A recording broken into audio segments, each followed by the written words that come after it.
Hi, hello, welcome or welcome back. My name is Kim and today's video is going to be all about the books that I had read in October. I had an excellent reading month. So I entered October on the verge of a reading slump. At the end of September, I was just like DNFing, giving low ratings to things, not enjoying what I was reading, and Abby Jimenez came along and was like, nah, reading slump. And so I read Part of Your World as the very first book in October, and it was wonderful. I gave it 4.25 stars. It was the perfect palate cleanser for me amidst the chaos of just not enjoying what I was reading at the time. This is my second Abby Jimenez, and I have yet to read more from her, but I do feel confident that I think she's going to be one of my favorite romance authors. I just find that the way she writes characters are just very real. They have real problems they're dealing with, and it just feels so fleshed out. It's just so enjoyable to read, and it's a nice change from the typical romances that sometimes have unrealistic dialogue, unrealistic characters. Within this one, we follow Daniel and Alexis. Daniel lives in a small town that he has very, very deep familial roots to, and he also owns like an Airbnb there. Alexis is a doctor and is feeling a lot of pressure to take specific career paths that she's not totally sure she wants to take. These two end up crossing paths when Alexis is driving through the town one evening and she avoids hitting, I think it was like a raccoon, and she hits a ditch. And Daniel comes along, helps her out of the ditch. They go and have a drink afterwards at a bar, and you kind of get introduced to other characters at this point too that are in Daniel's inner circle. This is not a spoiler at all because it happens at the first two chapters, but they do end up going home together that night. And then ever since then, it's kind of kicked off this relationship type scenario between the two of them, but this relationship they both know has like an expiration date. It's not a long-term thing, especially in Alexis's eyes. She very much keeps her life separate from Daniel and his life. So she's always the one making the trek out there to go and see him, not without him offering to come and see her. She just is like, no, like I'll come see you. You stay where you're at, because she has very complicated marital problems. It's not like infidelity or anything like that. She's trying to leave her marriage and just very complicated life, and she's trying to navigate where she wants to go, and Daniel kind of acts as this like escape for her. And so eventually obviously their situationship, I'll call it, kind of grows into something more where they have real feelings for each other. And it's so tough to read sometimes because it's like a lifestyle compatibility issue. Like she wants to live her life one way, and he wants to live his life one way, and they both can't leave their respective situations. It's not realistic to continue to drive 2 hours back and forth. The ending for this one was a little bit cheesy, but you know, I was there for it. I kind of was like, all right, I'm just gonna like lean into it. I still enjoyed it. It was a really good time. Very fast read, like all Abby Jimenez books are. I just keep turning the pages, trying to see where it's gonna go, what's gonna happen. You just get wholly invested in the relationships that are in her romances. So it was great. I then read The Test by Sylvain Neuvel, and I gave this one 3.75 stars. It's very short. It's only 112 pages, and I think the audiobook was about 2.5 hours long. I don't want to say too much because it is so short, but in this one we follow Eater, and he's taking the British citizenship test. He's going along answering the questions, and then all of a sudden things start happening, and he is given the opportunity to decide who lives and who dies in the room. That's all I'm going to say about it. After I read Part of Your World and The Test, I decided it's spooky reading time. My palette had been cleansed. I listened to a great audiobook, started the month off right, kind of got out of my slump. I got available to me from my library The Last Word by Taylor Adams, and so I hopped on that right away. But essentially I gave this 4 stars, which, I mean, on reflection, I feel like might be generous. Potentially. In this one we follow Emma, and she's staying at this like secluded beach house Airbnb type location. She's there with her dog, and the only people who know that she's there is the person who owns the beach house and then the neighbor, and her and the neighbor communicate with each other via whiteboards and telescopes. While she's staying at this beach house, she is doing a ton of reading, and so she reads this very poorly written horror that she does not enjoy, so she goes online and leaves a negative review. The author himself emails her and says, I need you to take this down because my livelihood depends on it, and your review will negatively impact that. And she doesn't take it down, and then someone shows up at the house trying to cause her and her dog harm. Home invasion kind of style stories really freak me out, like the movie The Strangers, if anybody remembers that one or has watched it. I it scares the crap out of me. And so going into this already, I was ready for something creepy and spooky and just very unsettling. At the 20% mark in the book, the way that it's structured and the chapters are structured kind of change, and I think that that was really good for pacing and to get something new and unique in, and to get like a bit of a different perspective throughout it. And then, you know, a good middle chunk of the book has his telltale kind of pacing where you just can't turn the pages fast enough, and there's the fight scenes, and you know, our main character is trying to escape what is happening to her.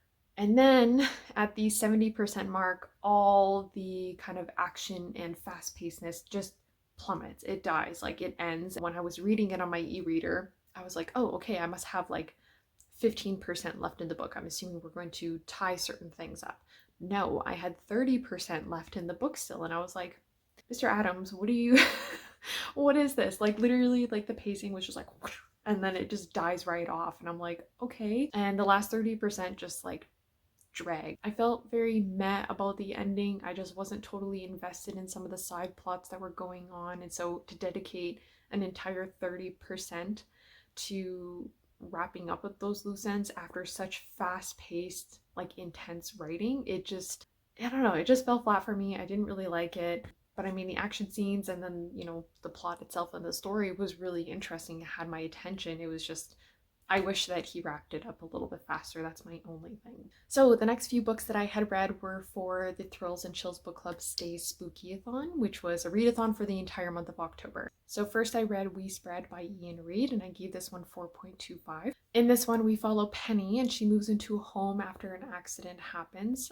Prior to this accident, she's becoming very forgetful and not really taking very good care of herself. I really liked this. I especially enjoyed the allegory behind how society treats aging people, society's general aversion to aging, and also how older folks tend to lose massive autonomy as they get older as well. I then read Clown and a Cornfield by Cesare, and I gave this 3.25 stars. This was my lowest rated book of the month, but it certainly wasn't a bad book or anything like that. I'd recommend it. It was a great slasher. Essentially, in this one, we follow along with Quinn as her and her father move to a small town. And in this small town, the older folks do not like the younger folks at all. The younger folks are up to all kinds of shenanigans, and all of a sudden there is a clown that goes on a killing spree. Then the last book that I had read for Stay Spooky-a-thon was Murder in the Family by Cara. This was such a unique read. We follow along with a TV show, and the entire thing is just like script and different media, so it was a lot of fun and very engaging. Within this one, we follow along with the infamous TV show as they try and solve the murder of Luke Ryder. Honestly, it got such a high rating for me because of the experience of reading it, and it was fun, it was enjoyable, very much had my attention the whole time. I liked the way that the mystery was kind of drawn out and the structure of the show itself. My only critique of this, I think, is that there was an uneven focus on the characters throughout it. Obviously, the book can't be like 600 pages or more, but I did feel that with such a big cast of characters we're following along with, there were definitely some that just kind of fell to the wayside a little bit and didn't really contribute a ton to the TV show or the story. But the last 150 or 200 pages was excellent. And the last book I read in October was, without a doubt, I think the weirdest book that I have ever read, and that it was The Employees by Olga. I gave this one 3.25 stars, and I didn't know what I was reading when I was reading it, and honestly, I still don't even know what I read. In this one, we don't follow any specific character, but we read the investigation notes taken from interviews of different people on a ship. And, well, I shouldn't even say people, humans and humanoids on a ship. Honestly, I feel like even the synopsis I read for this didn't quite help me understand the book at all. Like, there was this emphasis in the synopsis about these objects, and yes, the objects are talked about throughout the book, but it didn't really help me understand what those have to do with the story and what happened. It was so strange, but I wanted to keep reading it because in some reviews I read that by a certain point it all kind of comes together. That was not my experience at all.